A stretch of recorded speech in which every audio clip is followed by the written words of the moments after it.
I'm Helen Winter. I've got a role here at the university. I'm an oncologist down the road, and I also have the privilege of working for the SWAG Cancer Alliance. And the timing, Richard, is absolutely now, because the clock is ticking, particularly for us who are looking at the delivery of this target by 2028 to diagnose 70% of all cancers at stage 1 and 2. And at the moment, we're about 50 to 55%, so a huge amount of work to do, but a huge opportunity. And while you just look at some of my thoughts, particularly around that building of trust, the maintaining of trust, the ethics behind introducing AI, and also ensuring health equity, and that any innovation and research we're doing is not widening the health gap, I just want to look to the right, because this is what changed my way of thinking. So about 3 or 4 years ago, I've been an oncologist for many, many years, my best friend rang me.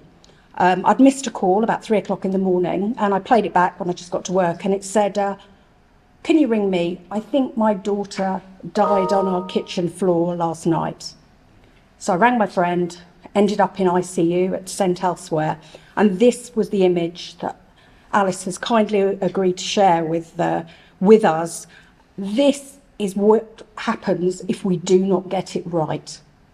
This was a delayed diagnosis through multiple steps and systems, nobody's fault, certainly not Alice's and her family's fault, who'd been banging on doors for many, many weeks. So I'll tell you what happened to Alice in a moment, but I want you to, when we're thinking about the figures and what we're trying to do, this happened in recent history and is happening, sadly, weeks and months around the country because we haven't got this right.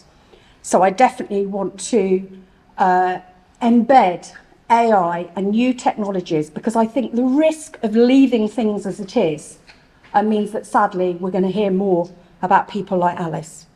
But there are huge opportunities. This is a fantastic time to be involved in cancer research.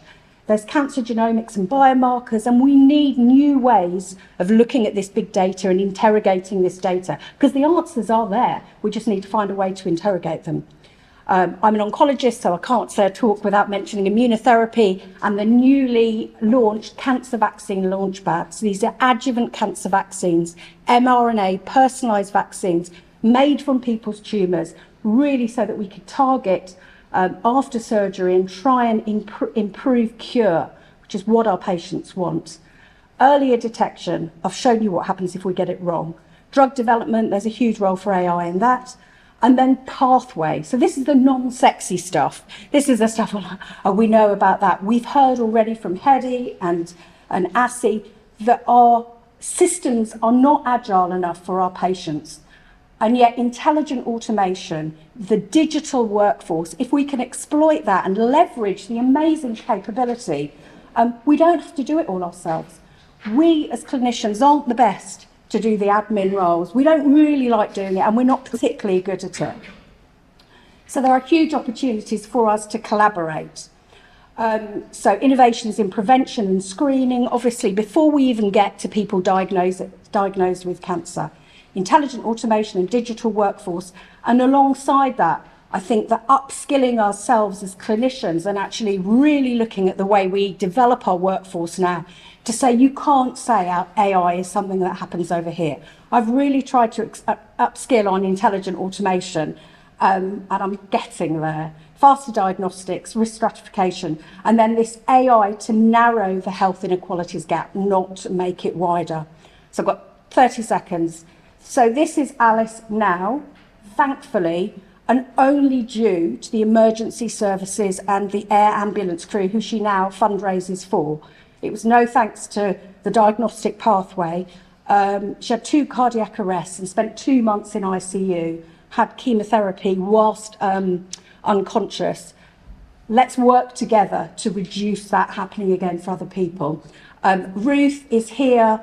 Anna Bibby is here, who's embedded research into the Targeted Lung Health Check programme. Do come and speak to us. There's a lot of work we can do together. Thanks so much.